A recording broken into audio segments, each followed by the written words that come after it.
Maybe we can meet up on the sun. But dies to the blood of virgin eyes. Believe it, but I'm the only one. I'm honestly just in disbelief that you know that many words. This is Ivy. And this is Gidget. And you're listening to Slut Shame This.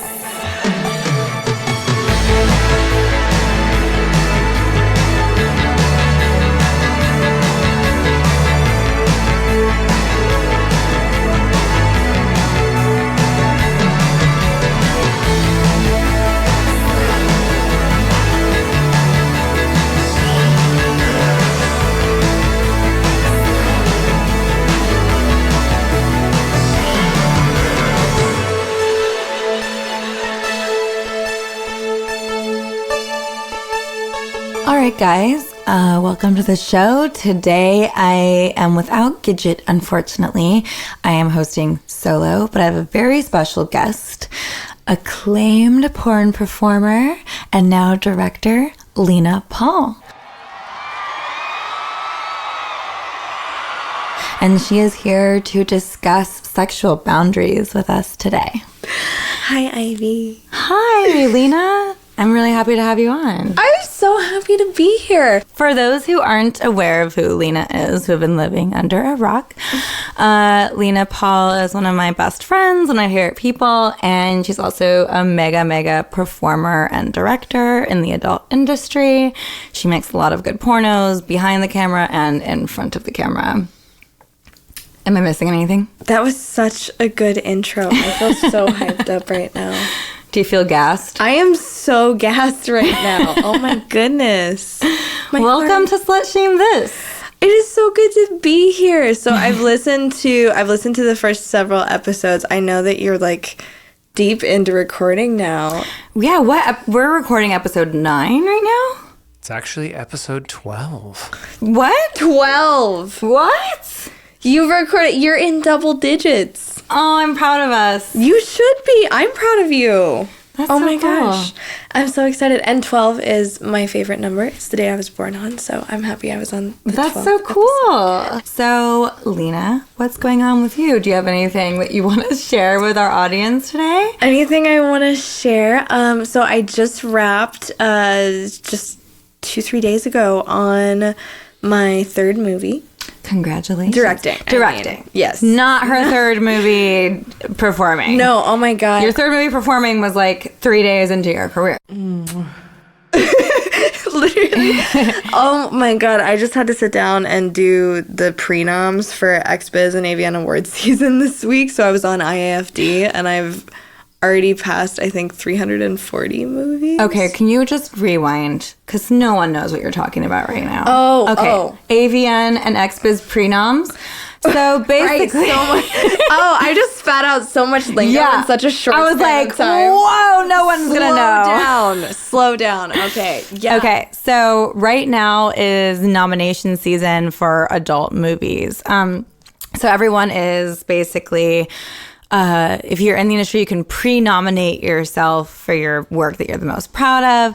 XBiz is a trade publication that honors and gives awards out to performers and directors in the adult industry, and AVN, same. So those are the big ones that we all like to get ready for. So she was basically talking about pre-nominating her work for those two award shows. That's exactly what happened. And then what was the website you referred to? IAFD, Internet Adult Film Database. So it's essentially the IMDb of pornography. So if you have a famous starlet that you want to know what she's been in, you can pull it all up on, I think it's IAFD.net, not .com, but I might be talking. We'll look it up and we'll put it in the show notes.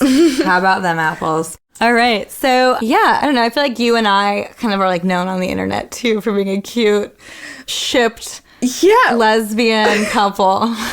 Oh my God. It's so funny that you say that. I was just going through my DMs because we were talking about your DM section that we have on your podcast. And there were so many questions in my DMs as I'm scrolling, like, are you still dating Ivy LaBelle? What's it like being with Ivy LaBelle? Isn't Ivy LaBelle so beautiful in this photo? What? Like, people, yes! Oh my God, no. People love you, and I love you. And I mean, I feel like that is what we're known most for. Oh my God, I remember during Pride Month, I got so many messages about us. You told me about that. Like, girls were messaging Lena, specifically women, right? They were messaging you and being like, queer women. Yeah, where they're like, we love you and Ivy. Yeah, they're like, you guys give us so many good feelings about what we're watching. Like, we actually feel good about watching it as opposed to like feeling like it's made, solely catering to the male gaze. So to just have to throw this out there because it gives me so much joy. But I recently, listen, I don't recommend this, like looking yourself up on the internet. It's not a good idea. It's a rabbit hole. No. But listen, I found a good thing. I was looking at my Pornhub, and you and I's first scene ever was up there, and it has over 1 million hits. Does it really? And the comments, listen, people get really mean on comments. They like so cruel. Pornhub is like awful. YouTube, but for porn. So people are fucking rude. The comments on this, or there was one that was like, I don't even want to touch myself. This is the most beautiful thing I've ever seen. Like,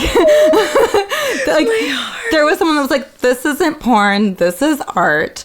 Like, these women love each other. Like, the comments were like, well, you said crazy. You loved me that day when we were. I was like, I think I love you. No, you said I love you. It was not I think I love you. It was I love you. I know. You should see my face right now. I'm like, I did not say that. She said that. Oh, and you called me daddy, but that's unrelated. I felt that I can definitely get behind. I just feel the need to put that out on the internet. Like, I want that on my headstone. Ivy LaBelle called me daddy. Ivy LaBelle called me daddy once. Like, that's just the epitaph of my life. And listen, I'm just going to shamelessly plug it. If you guys want to see what I'm talking about, Pornhub that shit. Lesbian X, Lena Paul, and Ivy LaBelle. Yeah. Thank us later. Thank us in the comments. Honestly, tell us that. Actually, you should say that Slut Shame This sent you here. Yeah. Yeah, you should comment. Slut Shame This sent me here. Mm-hmm. It'd be awesome. I'm going to go look in the comments, and if I see anybody say that, I will comment back.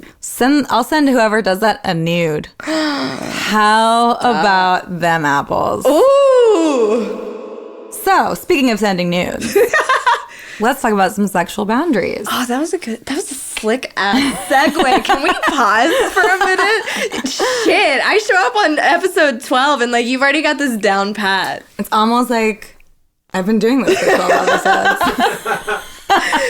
Well, shit. But that's what our episode's about today. We're going to talk about sexual boundaries, how to identify them within yourself, because I think that's the first step. I think that you don't really know your sexual boundaries until you know them. And sometimes that's a difficult place to be. So we just want to kind of chat about how it's normal to maybe go past your boundaries. And that's often a way of finding them. And then once you find them, how to establish them in your real life. And we'll also go over just what it's like to be a performer and a director and be looking out for other boundaries and establishing your own. I just love you so much because I just love that you instantly went to where in my head I was already going to, which was that one of the ways that you sort of internally discover your boundaries is by stepping over them accidentally. Absolutely. So do you want to tell me about maybe the first time that you realized one of your boundaries off camera? So let's talk about personal life. Wow. Oh my God. Just like spit on it first. Baby, Jesus. Okay, do you want to start somewhere else? No. I love you. I'm just teasing. You just like immediately, you were like, so let's lay it out there. Let's get it. The first time that I remember a sexual boundary of mine sort of being so like you're sitting here talking to Lena Paul at 20, almost 6, and like me at 16 was a very different person. Absolutely. I was religious, and I was deeply religious, and I wanted to sort of like follow the creed and save it until marriage. So I had really rigid boundaries about what I was okay with doing at the time and what I wasn't, which was pretty much just like making it to second base, like that and no more. Mm-hmm. And I just remember early on becoming very normalized to the idea that men were always going to push it. Right. Always. And that it became this sort of like, almost like, I would not say chess because we were in high school. We were playing checkers at best, but it was kind of this like 2 steps forward, like 1 step back kind of thing. Where Right. like, So let me push it too far. And then if I take it back, it's still a step further than what you wanted to go. right. And so there was always this sort of like, you're playing this game where you don't want to get mean and say, oh, I don't really want to do that, because for some reason we feel really scared saying that. Yeah. It's really scary to say that. Why is it so scary to say that? I think you're in a moment that's vulnerable. You're in a state of semi-undress, and you're saying to somebody, I want you to do something that I fundamentally think inconveniences you. Right. And you might reject me because of that. It's rough. Yeah. I completely agree. And if we compound that with any type of childhood or sexual trauma on top of that, like, ooh, we have such a recipe for undoing like the best, most educated, most self-actualized, like most money spent on therapy of all of us. Right. I agree. Like I remember having a situation happen like not that, maybe like 2 years ago, where somebody surprised me with a sexual action that I didn't really want. And like my first instinct was to go into that like freeze place. Even now, like as a grown-ass woman who has the perfect ability to say no and to extricate myself from the situation, like I could have absolutely wiped the floor with this creep. But like your first instinct is to kind of be polite. And just go along with it, as opposed, like, the idea of, like, okay, protesting will make me more uncomfortable than just sitting through the next 5, maybe 15 if he's trying to show off moments Right. of whatever it is that's happening here. It's like, okay, so hours and hours of replaying this awkward conversation in my head, or 15 minutes of mediocre head. And I think sometimes, like, it's not a very evolved thing to say. I think sometimes the sluttiest of us, we do the math and we just say, let's just get through this encounter. Right. But I think I feel the same way. I've been through many situations where I feel like this, and I think it's so important for us not to do that and to find out where our limits are. And I'm not speaking as someone who's coming from a place where, like, I have established this, I'm so good at this. Oh, we have this figured out. No, I don't have it figured out, but I definitely think this is like something that should be discussed, because a situation that can go from being super fun and you feel so comfortable. And like when I feel seen and respected, I am like the most comfortable sexual version of myself. Oh, the best sexual version of ourselves. Yeah. And then the second someone starts pushing the boundaries, we clam up, and it's really hard to communicate that, especially in a vulnerable position. And I think the first part to being able to establish the boundary is figuring out your boundary. So a lot of times that just comes from experience. The analysis afterwards of like, oh, I don't feel good after this sexual encounter. Why don't I feel that good? Like, I should feel great. Like, right. I just had this moment. Like, I chose to be in this moment. So why am I feeling bad? It's like the Monday morning game analysis is kind of how it comes down to. And I think sometimes we don't do that processing afterwards. So we keep putting ourselves into bad situations. Absolutely. And for me, I didn't even start really recognizing my own boundaries until I got a little bit older, because I also self-identified as like this super sexually open, like slutty person. I'm down for whatever. Yeah. And it's like, then there'd be these moments where I'm like, no, I don't like this. But then I wouldn't express that, and I would just go on. And so I think that a place that I found out about my sexual boundaries the most is actually in porn. Oh my God, right? Right? Sex work was so instrumental. I think for me it started in college in like those types of like highbrow, like women's studies 101 type classes where you're sort of being introduced to these basic concepts of like female autonomy and like rape culture and consent and these sorts of like introductory, like, I was in college maybe 5-6 years ago as like We Own the Night and things like that were happening, which is like or Take Back the Night, I believe is what it's called. What's Take Back the Night? It's like an annual march thing that's done across campuses to protest sexual violence and the commonality that cool. happens across campuses. Yeah, well, one of those things that was just like introduced to my consciousness that like, oh, like we have a cultural problem with communicating boundaries clearly, and this is happening. And I kept on running into the problems, but I didn't really see practical solutions until I got into porn. Same. And actually the first time that I was ever asked about my boundaries, because listen. The first time ever? Was in porn. Oh my God. I've never like hooked up with a guy and beforehand he's like, so what do you like? What do you don't like? Really? Yeah, no. Oh my God. No, never. Never, ever, ever. And so I guess...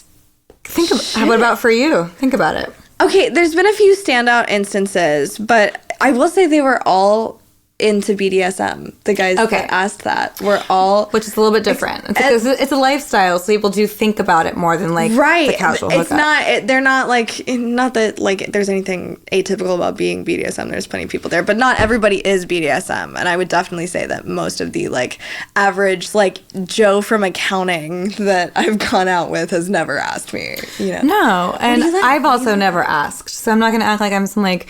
a victim to people not asking me. I've also never hooked up with a person and been like, listen, while we're hooking up, I'll be like, oh, do you like that? Do you like this? But I haven't had like a conversation of consent prior to. Do I think that needs to happen every time you have sex? No. But I think that the more you learn about your own boundaries, the more comfortable you can be with convey it. With cutting shit out fast. Mm-hmm. And I think the first time that I was asked about like, what do you like, what do you don't like in porn, I didn't even have answers. I didn't even know. I was like, I don't know. I'm fine with everything. Because I didn't think about all the specific things that were bothering me or not bothering me. And then as I continued to perform... You started thinking about them. And every time I got asked, I thought about it more and more. And being like, all right, these are the things I like. These are the things I don't like. And so my advice to start figuring out your boundaries is every time you... have a sexual situation, ask yourself what you liked and what you didn't like about it, and what would you do again? What would you do differently? I think one of the first places that I started self-advocating was telling men what I wanted in bed, specifically like when getting head. Mm-hmm. Like, I am of the firm belief that most women are, like, that achieving orgasm from oral sex is a little bit difficult for most of us, like especially like starting out the gate. We just did an episode about eating pussy. Oh, really? Yeah. Yeah, no, I maintain that for most of us in heterosexual relationships, like finding the rhythm there, if you hit it instantly, like he's a keeper. Like what? Like don't let him out of your house. Like a literal keeper. That like is chain him up. That is house dick. House dick. House dick. Like, house cats, house dick. Like I always said it was like husband dick, like the dick that you could fuck every day. Yeah, no, 100%. But no, so like telling men, like I think starting to say like what I did like became easier for me. Like positive statements were easier for me at first than negative statements. Yeah, absolutely. So saying like, oh, softer was easier for me than saying like, stop doing that so hard. Right. Like it's not a punching bag. Oh my God, right? Like, why do I feel your teeth right now? Like, how is that possible? Why is your tongue so hard and pointy? Soften like that tongue, sir. It's like a cat's tongue. Jesus. No, like Rough Riders. That's gonna be my thigh tattoo. Please get it. Please get Rough Riders with barbed wire. Can I get a post-divorce Rough Rider tattoo? Yeah, and then I'm gonna be like, stop. That's my rebound tattoo. Drop. Shut it down. Open up shop. Oh. Okay, sorry. I'm done. For now. No, but positive statements were easiest first. And telling people, like, okay, here's what I love when you do to me. Like, Right. so therefore, keep fucking doing those things. It's kind of the unspoken thing. Right. Like, why would you want to do these other things that I don't really like when there's all of these other things that I love. All the things I love. And I will give you such positive feedback and reinforcement when you hit all of these buttons. Like, There's no need to go to the other buttons. Bro, I've handed you the cheat codes. Like, you have no excuse at this point. So a great way to start establishing boundaries is positive reinforcement with the things that we do like. Right, exactly. And, like, it also, I think, opens this channel of, like, you say that you want something done a certain way, and, like, the inherent thing that they're going to come back with you with is this what you meant? So it's already, like, you're entering into a dialogue about what ultimately gratifies you the most, which I think that should really be the mindset that we're walking into sex to begin with. Be it whether or not I'm walking into a set environment or a casual sex environment or sex with someone whom I love, is how can I make this as gratifying as possible for both of us? And how can I keep my, like, me feeling safe and my mental health feeling good? And how can I, like, leave the situation feeling like I got to express myself 100% and I didn't push myself to do anything I didn't want to do. Because you shut down whenever you start getting into those places that put you into boundary crossing territory. Like, everything that makes sex good, communication, openness, vulnerability, honesty, all of that shit is completely impossible when you're, like, getting that slightly animal panic, like, feeling it, like, deep in your chest of, like, oh, I'm doing something that I really don't want to be doing. Right. And I think, God, you know, I don't want to go so far as to give advice that I myself haven't followed 100% perfectly. I know. It's hard.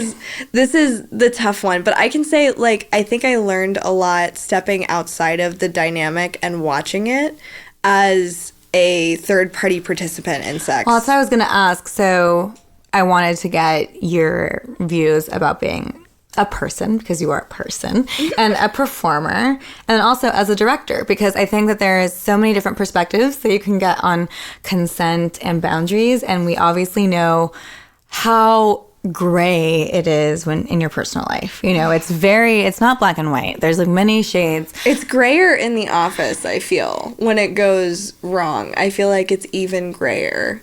So are you talking about being a performer or being a director? Both. So, like, I always tell this story to people because I think, like, I'm thought of in pornography as being one of those, like, sort of, like, irritatingly woke individuals. Like, a little bit of a goody two-shoes. So, like, I like to tell people this story because I just want to emphasize that it can happen anywhere, and this is why, like, dialogue is so important. But I had a performer on my set that she was so uncomfortable with the male talent that she no-listed him afterwards, and I completely could not tell that anything was awry. Wow. And I'm somebody that, like, watches so let's carefully. Just rewind really quick because not everyone listening knows what we're talking about. Right. So in porn, you can have a no list, and a no list is basically someone that you don't want to work with for whatever reason. You don't have to have a good reason. It's just you put them on your no list. But a no list is basically just someone you refuse to work with.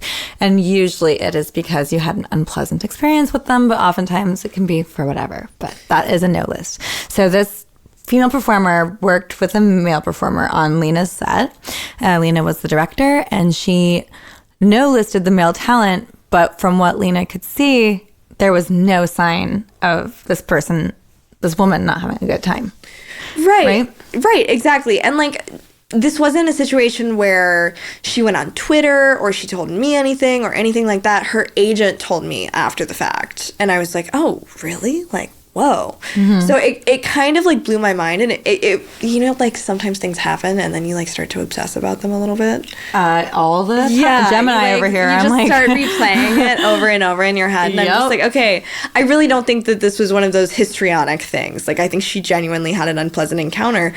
I, in her position, would not have been uncomfortable by the things that her agent cited made her uncomfortable. But just because I'm not uncomfortable with those things doesn't mean that she's not uncomfortable with that. Right. Like, I think that we all sort of set our own internal baseline as being normal. Like, whatever we like is normal, and whatever is too strange for us, and I say that even of the most open-minded people, whatever's too strange for us, that's what's, you know, I don't know. That's where the line is. Yeah, that's the line. And I feel that we should just generally never assume that what we like is what someone else likes. I think that the constant, like, I think rather than say, like you said, you know, are we going to sit here and like really give our yeses and nos before we hop into bed with our latest Tinder date? No, not necessarily. But I do think that we can sit there and say, like, oh, I love it when you do this. Or, oh, does it feel good when I do this to you? Right. Do you like this? Do you want this? And there's ways to do that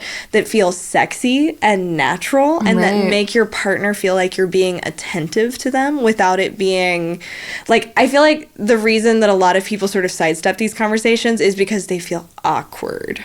Right.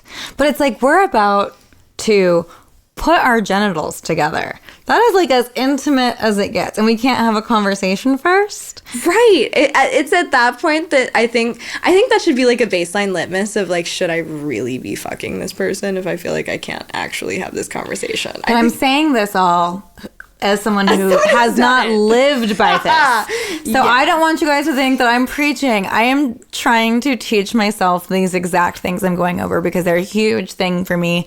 And I know if they're a huge thing for me being like as open and, you know, sexually evolved as I think I am, the fact that I still struggle with this, I have to believe that like so many other people like struggle very similarly with the same kind of thing. Yeah, no, we're not coming at this from a preaching perspective. I think like CBT, like cognitive behavioral therapy, is all sort of like about taking what's in your brain and like putting it out on the table and sort of like asking yourself like, do these like pieces all fit together in such a way that it makes sense, or like, is my thinking about this kind of fucked up? So I think talking it out and being open about, oh, you know, when I get into a sexual encounter with somebody that I really, really like, even as a grown-ass woman who, like, runs interference on other people's sexual encounters and is not afraid to, like, hurt a man if I suspected that he was doing something on my set that was untoward. Or a woman. Or a woman. Or anyone. There has absolutely been some women on set that have been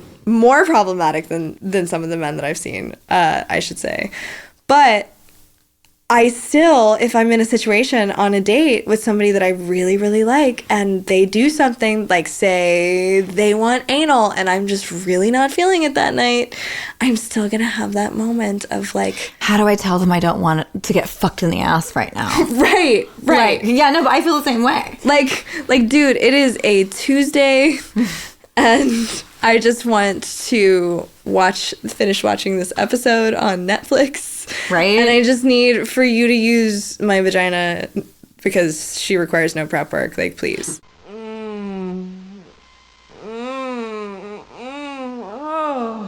So many guys like go for the asshole like as if that's normal. I'm like, excuse me, sir.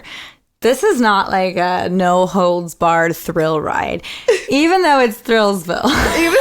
You're in Thrillsville, but right now, but you gotta, you know, you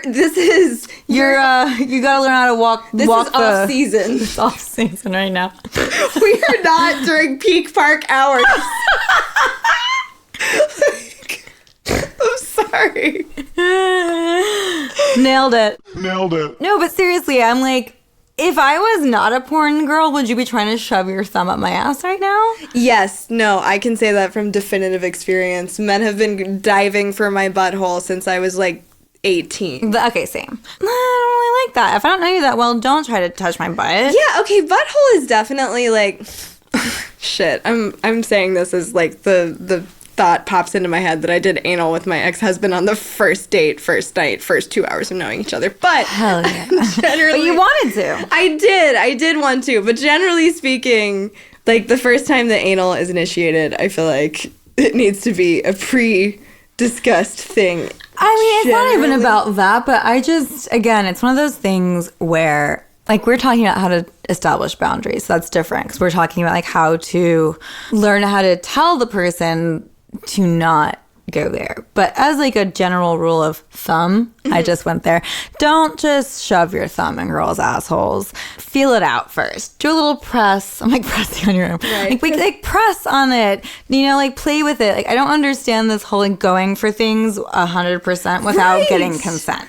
Like you can indicate that you want to go somewhere. I think, like, it's so built into us now that, like, if I want to lick your ass, I'm going to, like, tease around a little bit lower and, like, look you in the eyes and, like, give you the, like, hey, heads up, like, you good? Like, yeah, exactly. Like, we cool? Like, we good? What is a good way? So say we're hooking up with someone for the first time and we don't want them to touch our butt hole and they go for it, kind of balls to the wall. What's a good way? What's, like, a good language? What's a comfortable way to kind of stop that? You know, I feel like I always joke whenever that type of thing happens. Like, I remember, like, I was fucking this dude. It was, like, the second time that we'd had sex, and he was just pounding the shit out of my cervix.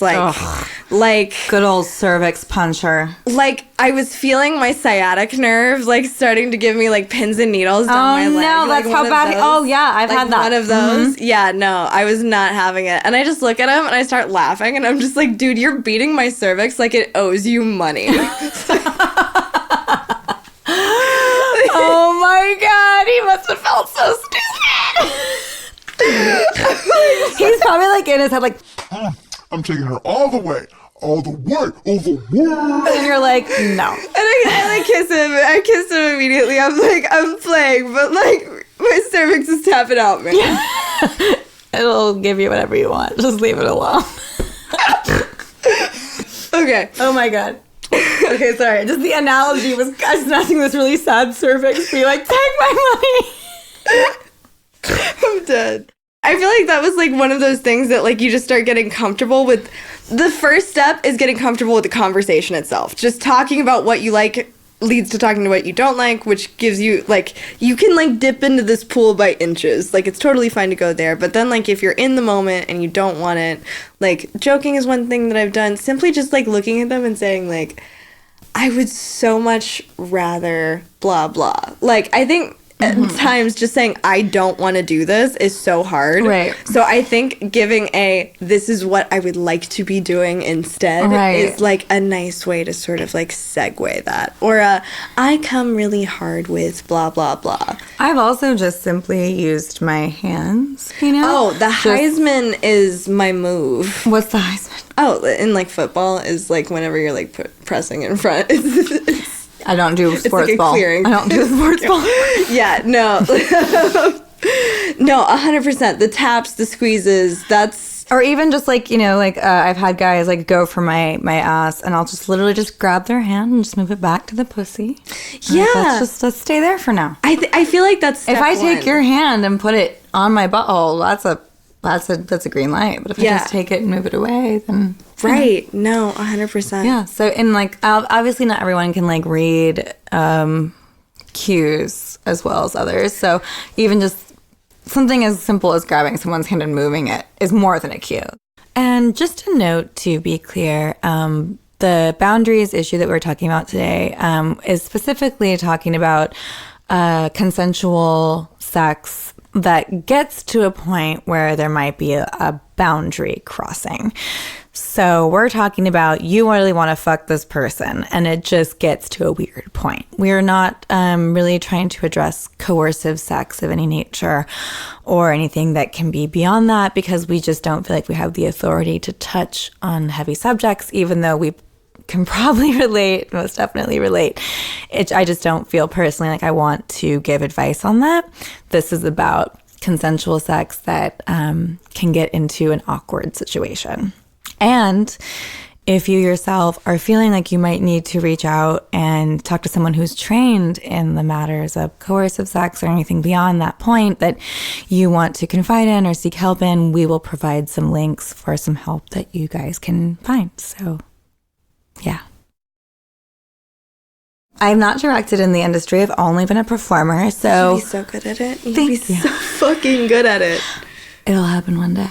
Oh, I want to be there. Is there any ways that you're able to recognize boundaries with other people when you're kind of watching sex happen on set? Yeah. Is there any kind of cues that you notice that could be helpful for the listeners as well to maybe like put into practice in their real lives? Like, because you're watching as like a third party, which not many people get to see.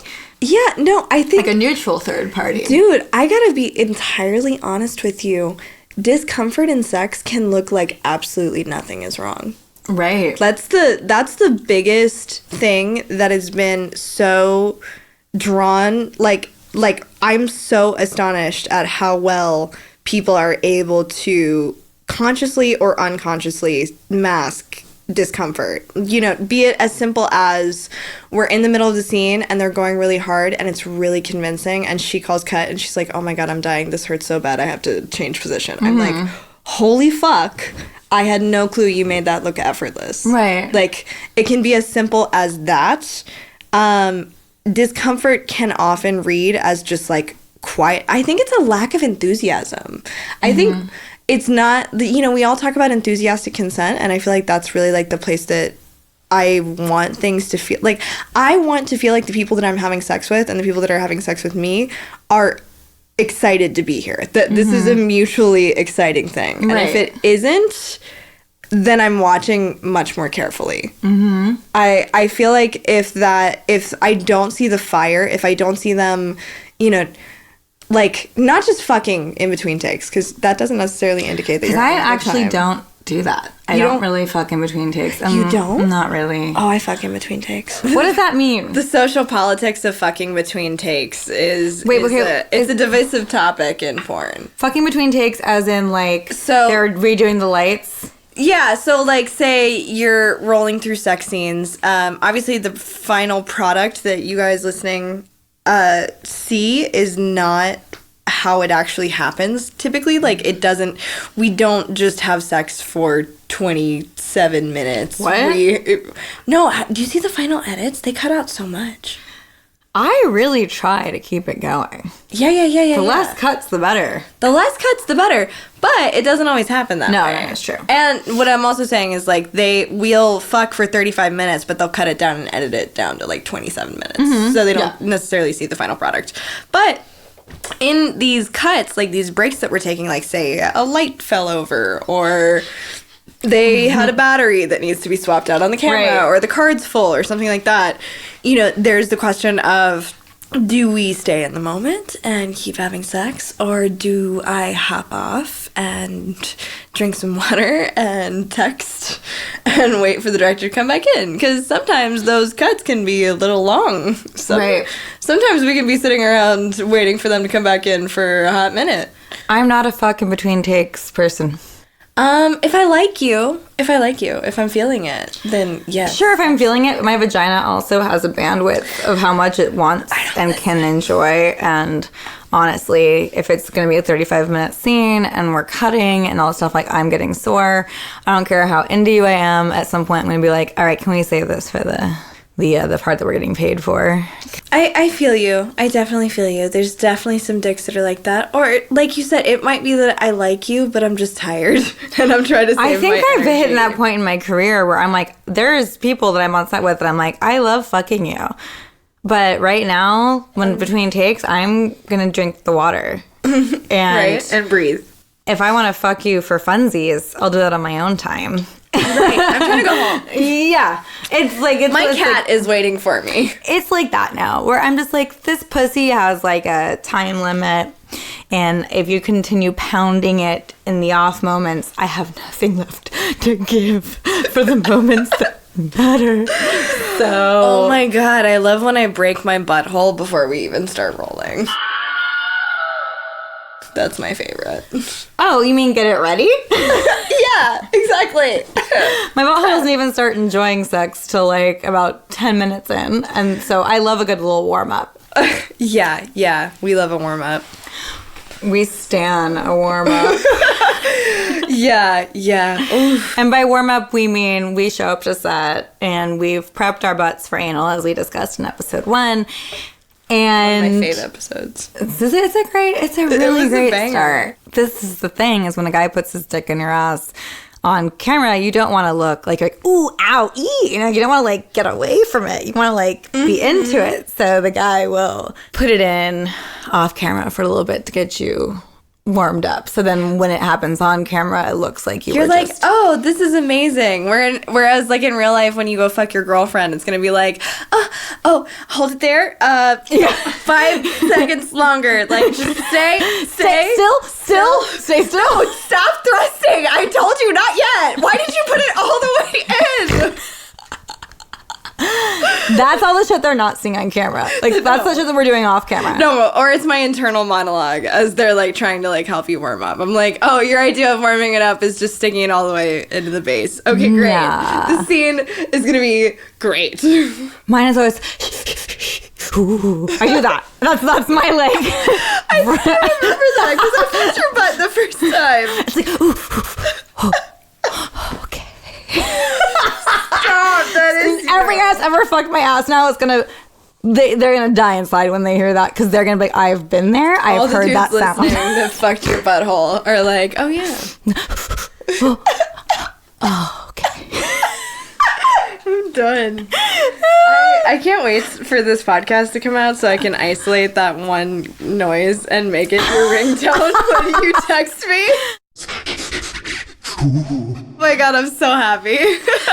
Oh, okay, we totally sidebarred on anal. Anal is one of my favorite subjects. I'm sorry. I digress. I'm so sad. I tried to have spontaneous anal today, and like, you know, sometimes you just have to accept the reality that your butthole is not... She's not ready all the time. She's not ready. I was trying to do it like right before I left to come here, and it was just not happening, and I was just like, I went through all the stages of grief. I was in denial.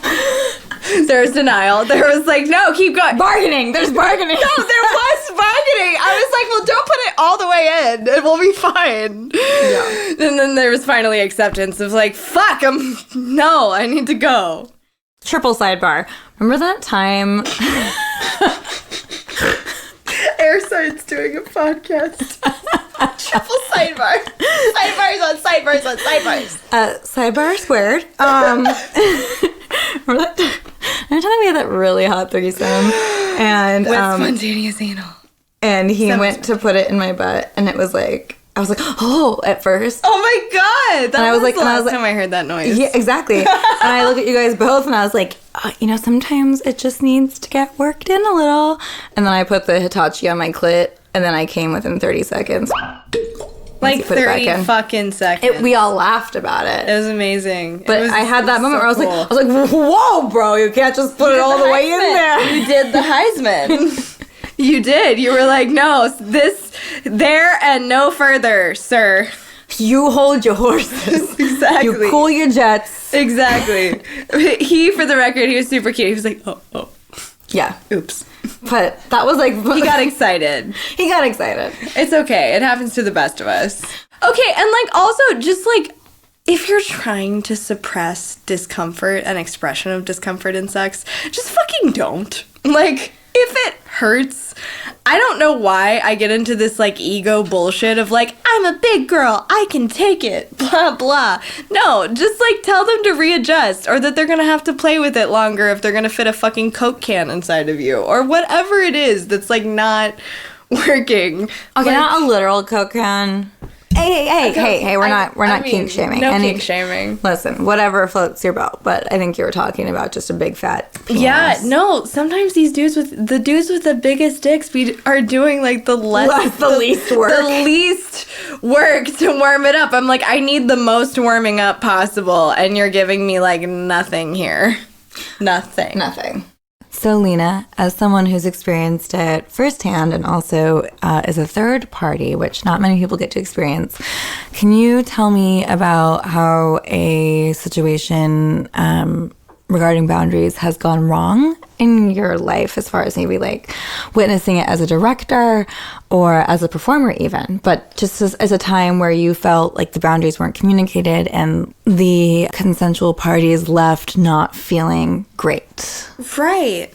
I talked about the situation that I tell people about, which is, where that one gal wound up no-listing a male talent for doing something that, like, wouldn't have bothered me. But one thing that I was on the receiving end as a performer, because I honestly haven't had too many negative instances on my set. But one thing that happened to me as a female performer was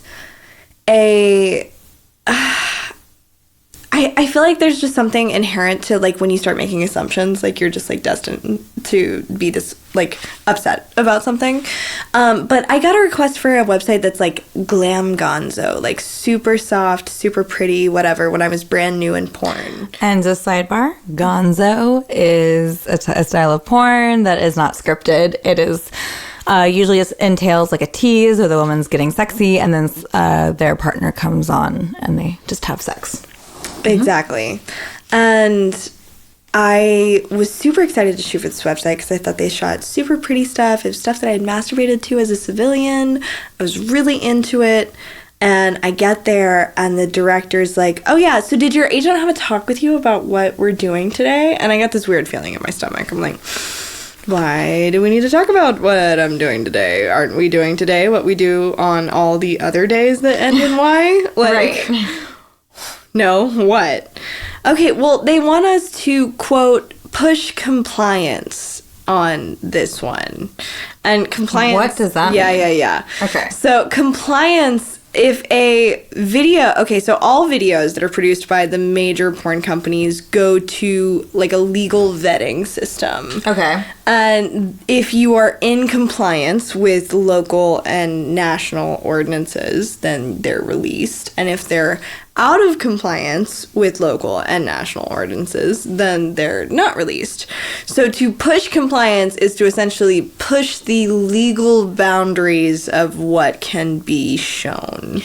Which is a lot, because what can be shown is a lot. Right. And in this case, it wasn't necessarily... Like, this company has a particularly stringent legal vetting system. Like, we're not, like, really cutting it close on these laws. They're definitely erring very heavily. Like, for example, you know how when you're having sex, like, your cat will sometimes, like, hop up on a dresser and just, like, chill in the background and whatever. Like, this company, if there's, like, a cat in the intro, it's out of compliance. Like, you can't have anything there because we might be pushing towards bestiality laws. Like, they're exceedingly cautious. So I don't want to make this sound overly terrible. Okay. But essentially, I walked into a scene expecting it to be this soft, pretty thing, and I wound up having the shit fucked out of me over the course of this scene. Because, like, I being a brand new person, when they're like, we want to push compliance, I was as confused as the listener at home as to what exactly that meant. I know what that means now, but it was not communicated to me beforehand. It was sprung on me on the last minute, and I was put into a position where it was like, okay, well, you've driven 3 hours. You can either, like, go home and, like, not be paid for this time, or you can do this scene. So, like, are you consenting? Yes. But you're consenting sort of like, you're not really like in a position of power as you're like going into this encounter. Right. So you're already kind of setting yourself up for this like really terrible experience. And the individual that I was having sex with is one of my favorite people in porn to this day. Wow. One of like my favorite people. And they fucked me so hard I dry heaved in front of a toilet afterwards. My cervix hurt so much. Like I've never thrown up from pain before. And it was a situation like afterwards, like, you know, you're doing that analysis of like, okay, why did that happen that way? I was not assaulted. Like, that's not how this happened. The director held no malice towards me. This was not a, like, bait and switch. It was as simple as an email didn't get sent. Or an email didn't get forwarded on. And you not realizing yet what your boundaries were, and thus not knowing the questions to ask.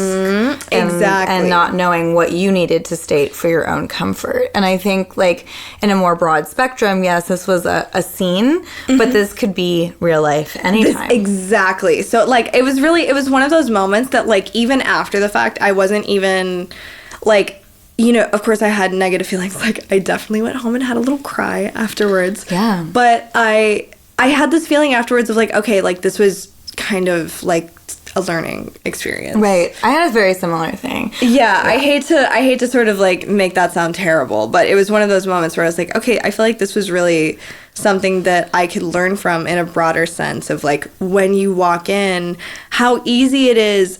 Like, you know, we're living in this time period where I hear men expressing a lot of angst and anxiety about Me Too and how confused they are sort of by this new sexual dynamic that we find ourselves living in. And it's kind of, I get it, but it's also kind of funny to me because I'm just literally like, just fucking ask. Like, literally the biggest thing that could happen here. And like, me as a director, how I could have played that scenario differently. Like, say I have a female talent that shows up to set and she doesn't really understand what she's agreed to do, and I can tell that that's the instance happening here, is like, we pause, we remove ourselves from that area, we go away into a private room, and I'm like, okay, like, I need to have this conversation with you, and there is no consequence to... Right, because also putting someone on the spot is not, you're not going to get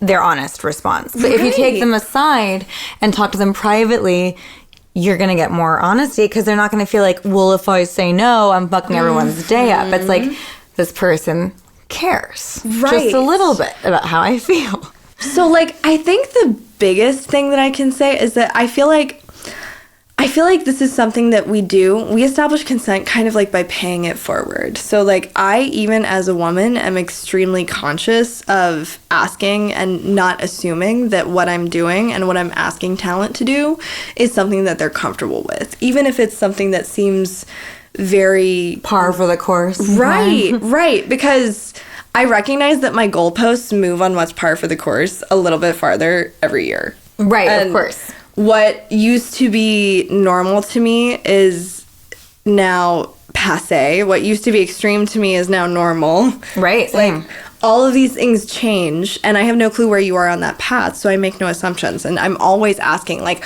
are you good with this? Is this something that you're comfortable with? We can change this. And I think that even in my sexual real life, I'm that way now. Right. Does that feel good? Do you want this different? Did you like it better this way? All these types of things. And how much better are you as a sexual partner when you feel heard and seen? Oh my God. Do you not give the best head to the men that listen the most? When you can tell that a man, like, is not, it's not just like am I raping you? It's am I making you feel good? Right. Like, right. It's like, it goes beyond the just, is this okay, yes or no? It's like, okay, but how much do you like it? Yeah. But even like, I'm even talking about being a performer on people's sets. And when I feel like a director specifically goes out of their way to make me feel like I'm seen, I'm heard, I'm appreciated, and that like they're not going to push anything on me that I don't want to do, I give the best performances. Cause oh my God, maybe that's why people give good performances on my set. Yeah, and then and on the contrary, when I feel like it's some dude that's been doing this shit for way too fucking long, and they are jaded and they don't care about their talent, and I'm just another girl on set, and they don't have fucking baby wipes, and they don't have any of this shit, and they're just like, oh, what, you can't get DP'd for 45 minutes straight? What? Then, you know what? Like, I'm gonna shut down, and you're gonna get a fucking bogus performance out of me, and on top of that, I'm probably never going to want to work with you again. And it's as simple as checking in. The biggest piece of advice, I guess, for everyone is to just keep checking in, continue, and don't assume. Don't ever assume that someone's into something. Always ask, and you don't have to like make it a weird, awkward conversation prior to. We've given you plenty of examples of what we think are cool and sexy ways to do it, but you can obviously figure out your own rhythm. And hey, if having a conversation prior to feels right for you, then like, I'm envious of your directness. Oh yes. My God. Oh, I wish. Way to self-advocate. Jesus. I know. Truly.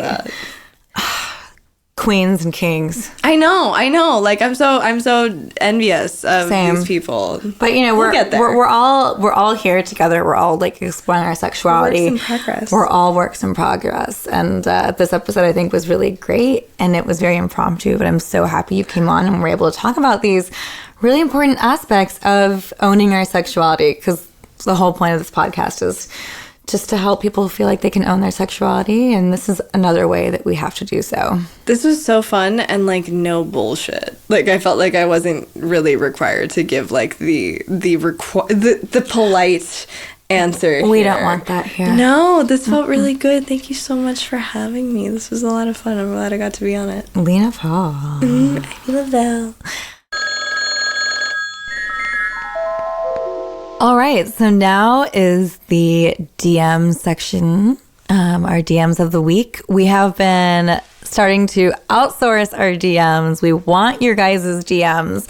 So please, if you have weird DMs, screenshot them and DM them to Slut Shame This on Instagram. We definitely want to use your DMs on the show.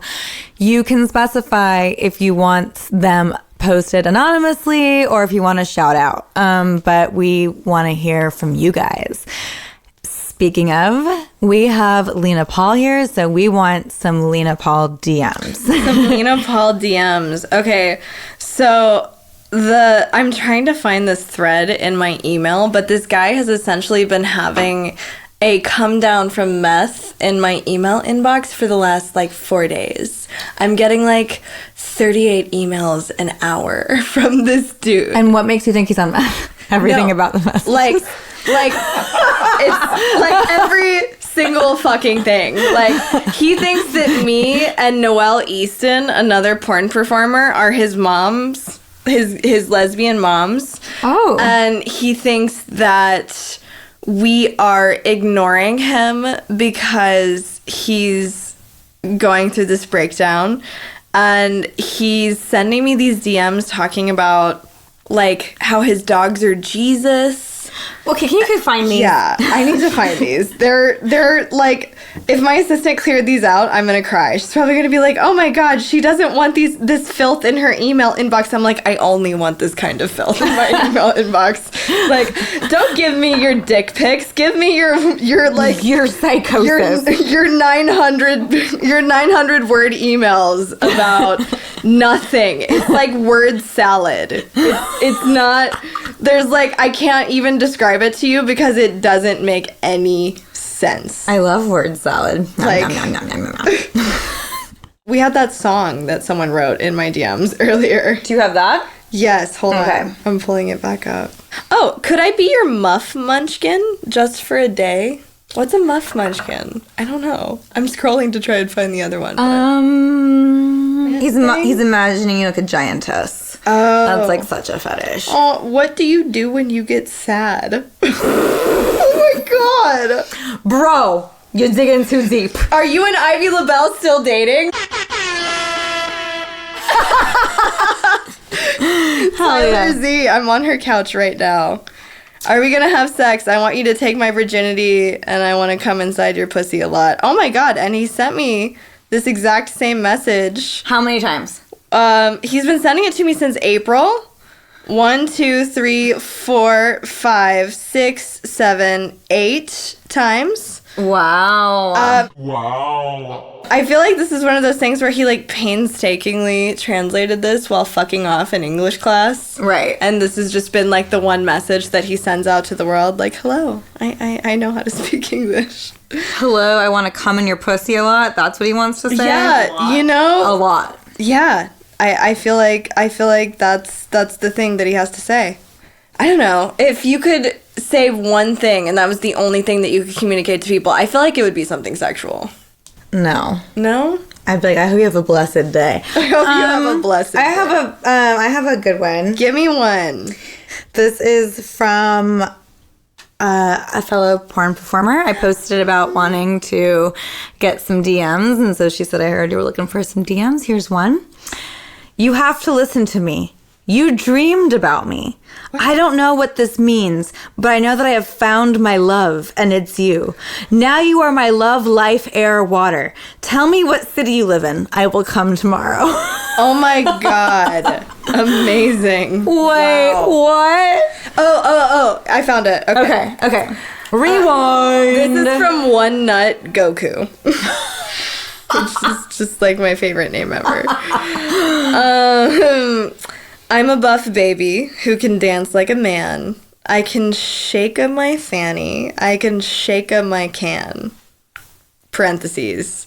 And then just nothing. And I'm just like, I just want to know the rest of this. Like, please keep going. Like, Yeah, you lyricist. why are you lyricist? Like, why'd you stop? Also, why is it like shake my fanny is shake apostrophe my fanny. Shake 'em a fanny. Shake 'em a can.